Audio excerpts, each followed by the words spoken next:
Guys, welcome back to Activated Women Global, where we unlock the authentic voice of women globally. And I say globally because we are going to be taking this show global.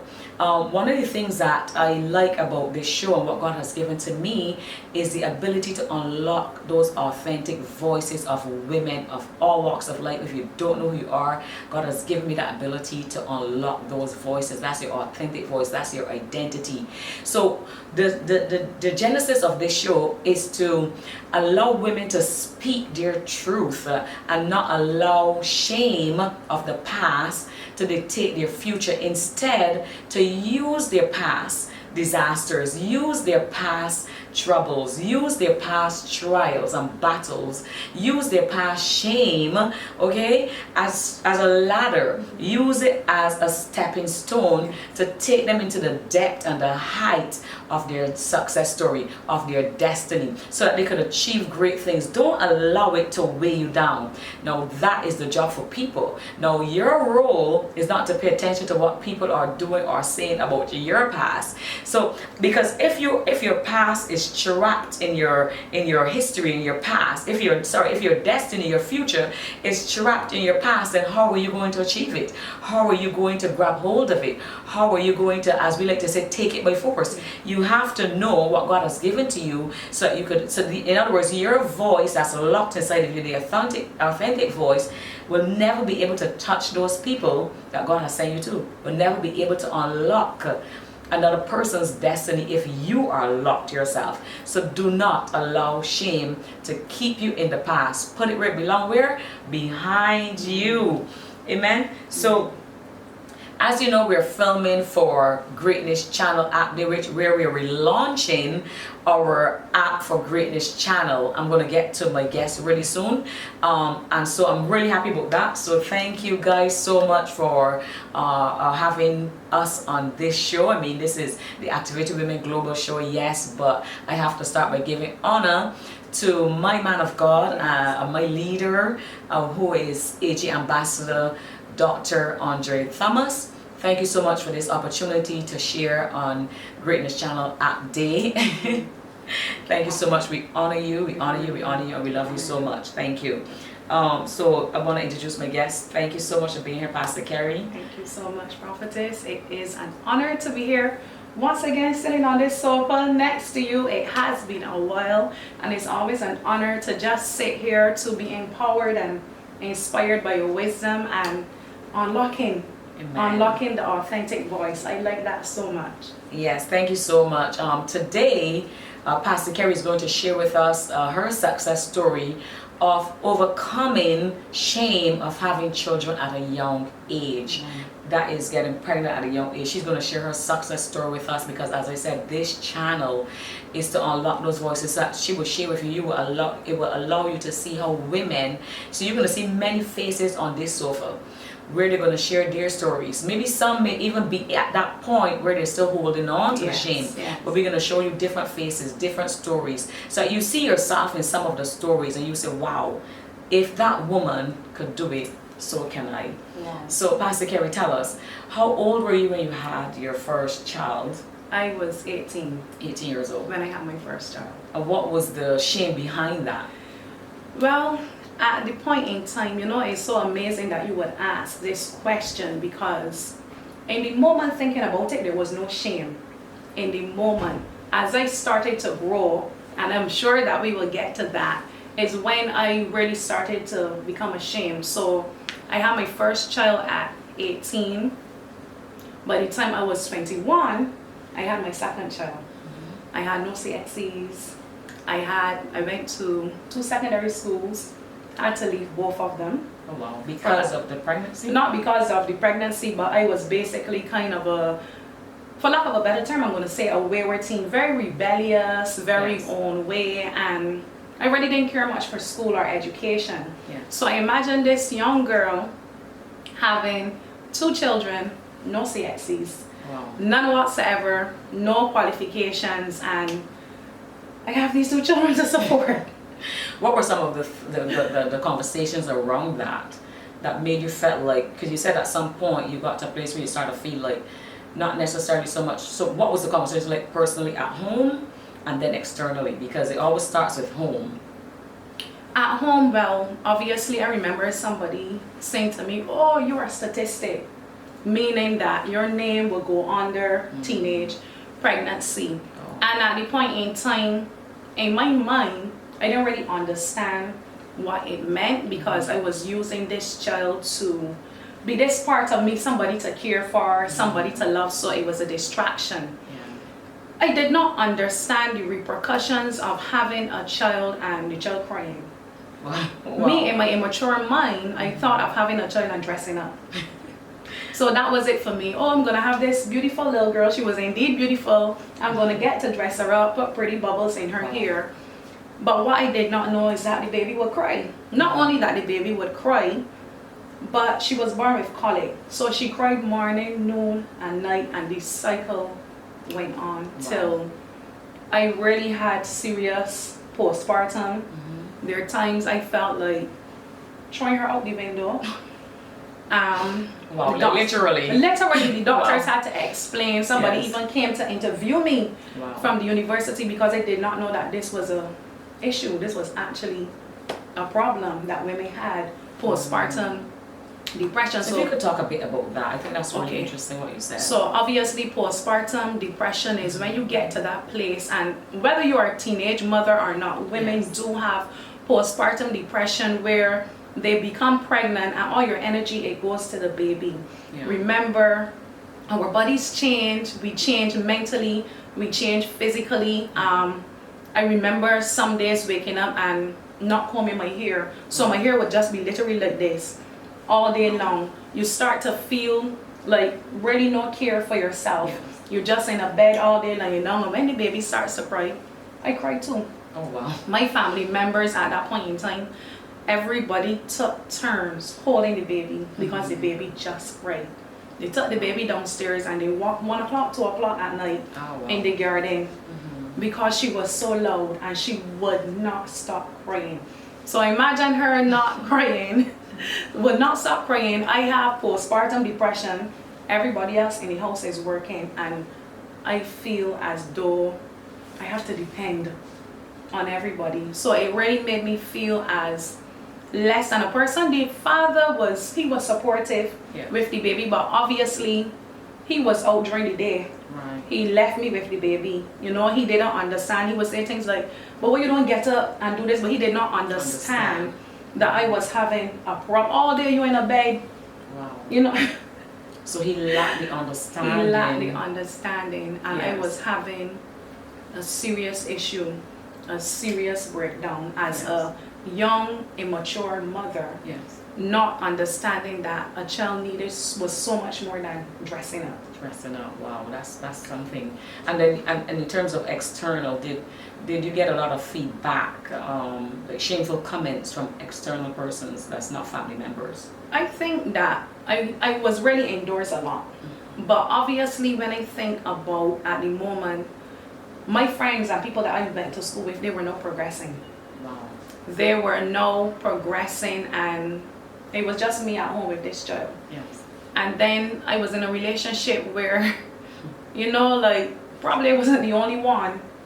So I'm at home with a baby, and you will hear things like, oh, she's stupid, or she foolish, she real foolish, and she think that, you know, she in love. And so it was those factors, but the child really became a distraction for me, because I wanted to love her, but I did not know how.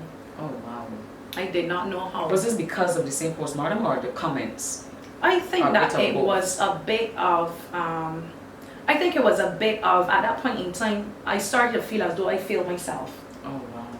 Because once again, no job, I have to depend on this man for everything. So depending on the man means that I have to take what I get from the man as well. Support was never a problem, but so this is monetary support was not a problem. This is monetary support was not a problem. But then there's the psychological support. That's right. You know, I'm already struggling with cream in my skin.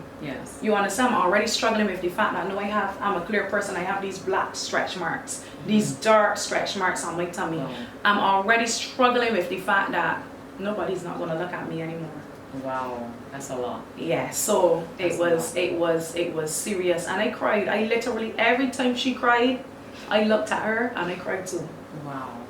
So now you mentioned that you didn't have your CXCs Yes. at that time, and for those of you, of course, that's not Caribbean, explain what CXCs are. Okay, so CXCs, when you go to secondary school, to complete that sitting, you have to do CXCs to take you to another level, to take you to that tertiary institution that you want to go to here in the Caribbean. It may be university, it may be the community college, or any other culinary place. CXCs to move on to the tertiary institution of your choice, and I had none. None. Wow. What was that like for you, not having any CXCs but having the two kids? It was not a good feeling. Yes. I had to do some very odd jobs. My boyfriend at the time, he didn't want me to work, and I wanted to work. So imagine having these children, Yes. having to stay home with them. As I said, that would have been his choice because the money was not a problem. Yes. Support was not an issue.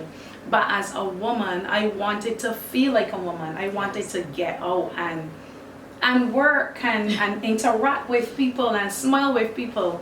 So then I did got a job, Yeah. and in this job I met a lot of great people who encouraged me to go and get these CSCs. Go back to school. What are you doing here? A girl like you. They always thought I was well educated, had CSCs and all this stuff, and believe it or not, I only acquired these CSCs within the last 10 years Wow. of my life. But you did it. But I did it. But you did it. But I did it. But you did it. Wow, that's amazing. If you can take us, because what I want women to gather from this is the process of an activated woman. So that was your past, having the Yes. kids at a young age, went into postpartum, then you were able to come out of that, you got your first job, probably even move on from that first relationship, the children's father, and you then decided with all the encouragement from others, whereby some women don't even have that. Yeah. With all the encouragement from others, you were able to successfully kind of like carve out a path for yourself to further your education, because Right. obviously your education was something that you felt was a hindrance, Yes. which I could very well understand. So take us to that process, because we're activating authentic voices here. How did you, as an activated woman, form or were able to see and then walk on that path that was carved out for you? Wow. The steps you took. I want you to take me through the steps you took. It was really a long, hard road. God is just so good, and He's so gracious and merciful.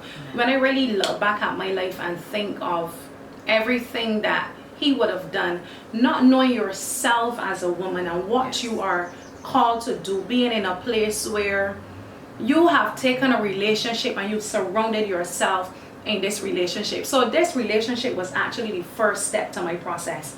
I had to get rid of the relationship, and really and truly, not I, because in my own self I could not get it done. I remember one of the most shameful parts of me in the relationship was one night, and you know, we're here in Barbados, and there's this thing called 4-day morning, and I remember 4-day morning being there, thousands and thousands of people.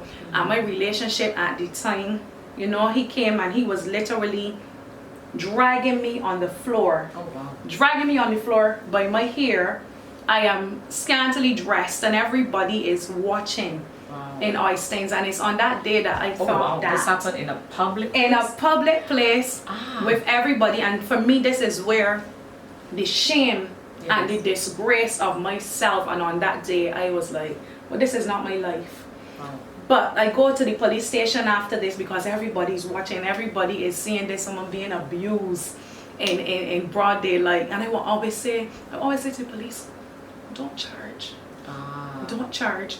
But reality came where God stepped in and He said, enough is enough. Yes. Amen. Enough is enough. Amen. I started the journey. I did 3 CXCs, then I did 2, then I went on to university. Wow. And in all that time, God in His grace again and His mercifulness, Wow. I met a prophet. Aww. I I can't tell this story without saying that I met a prophet. That's right. I met a prophet. I met my prophets, which would be yourself and Amen. Amen. Prophet Andre Thomas. And at that point in time, again, life had crashed. Yes. There's shame from people. I am known as the girl that is foolish, is stupid. Oh, she would never leave. She would not. And for me, that was the more shameful part because I did not know how to get out of this relationship. So let me ask you a quick question. So while this was happening, of course, you had all that shame that you just explained. So what kept you in the relationship? Because you had the kids for him, or the labels had already stuck? Because this is the thing about labels. Once labels got stuck on you, it's hard to remove them. Unless, as you said, a supernatural power force came and helped you to remove those labels. Right. So what was it that kept you longer than you wanted to stay? Because that's one of the things about shame, by the way. Yes. From as long as I can remember, and looking at my mother and my father, I said I would never have a divorce. Yes. We were not married, but we were together for 14 years. Oh, wow. So it was like a common law relationship. Yes. And he had good characteristics and good qualities, and I wanted my family together. Yeah. I did not know how to do life without him because he was my life. Right. There was no identity nowhere else because his food was my food, his favorite color was mine, and I pretty much had no identity. Wow. So that is something that God had to sever because I was literally tied to this person, and don't care the bad, the good, the ugly, whatever happened, I came back. I stayed. So I needed a divine intervention to happen, and it did happen. There are times that I saw, because he was very popular, and because he was popular, I was popular. So I was known as, not, well, the people call me by another name other than now. I was known to as his girl. So even when I go out and I go places, I had bodyguards. Ah, wow. So I never knew that. yeah, so there are people that if something happened, I remember one time we were out again and a guy came to do something and fellas came from nowhere and just started to fight. Yes. You understand? So there was a security in him. Yes. In being with him. In being with him. Yes. So I did not know how to get out of this relationship where from a girl, a young girl, I came up with him. Wow. So that was my family. Yes, yes, I see that. So how did you, so you said you got out of that. You got out got of that. back, you went to university. Went to university. You acquired your degree. Yes, got and my take degree. us from there. Got my degree. I can't forget, I met the prophets because I cannot tell this story without the prophets, the encouragement, because there are many times I wanted to drop out of university as well.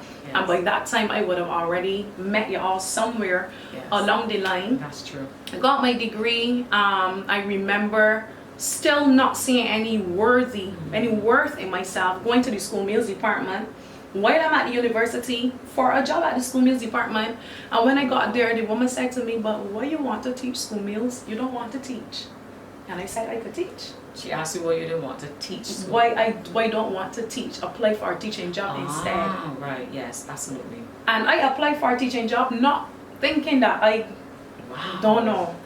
And now I am a trained teacher. That's right. Went through Erdeston, Congratulations. did my degree there at Erdeston, and now I am a teacher. Wow. I'm also a youth pastor, a coach. I mean, there's And no an way. author. And an author in my Yes. thinking, in my mind. And the thing with my family that made me smile, my father, he tells everybody, he said, "This is the daughter that," because obviously everybody expected me to have more children. Everybody expected me to be the daughter that was wayward. Even my mother would say, "Oh, but you know, she is a pastor now, Erika's a pastor now." Wow. And she would tell people these things. It brought her joy to tell people. And my father tell, "Yes, this is my poster child." He is always so excited when people ask about the children.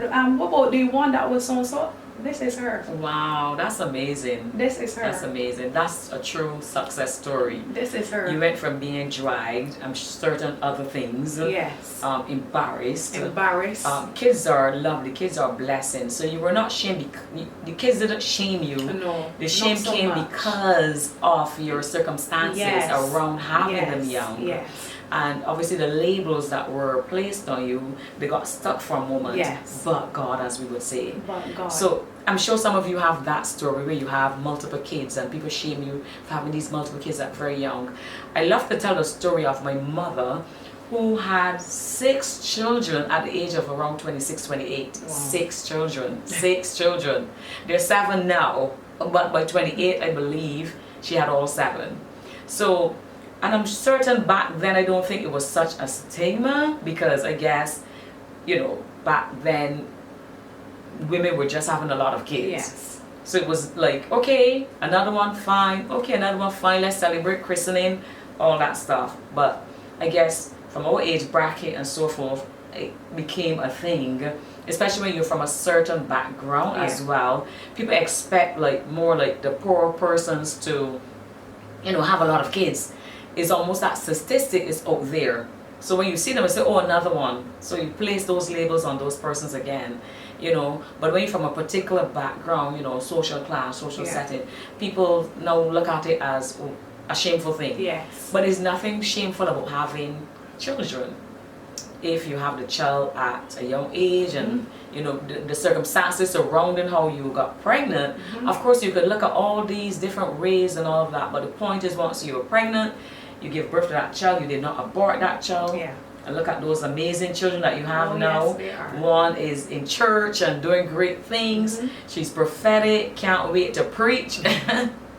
So look at God. Yes. Look at God. Indeed. Tell us about Judea. What is Judea doing? Well, Judea she's working as well, trying to find herself, but she has a relationship with God, and my prayer is that God will bring her back to the place bring her back to her first love. Yes. Bring her back. But I really do have 2 beautiful girls. Yes, you do. And I love them so much. Sorry, and Judea love to act.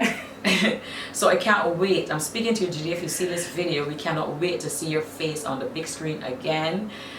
So she loved to act. We know that's part of how God has designed her. Yes. And so we look forward to see you. So look at God, your story. You did not allow the past to define you. You used it. Yes. This is what we're talking about, which is what Activating Women Globally is all about. You use your past failures and, you know, your traumas and all of that to climb that ladder of success.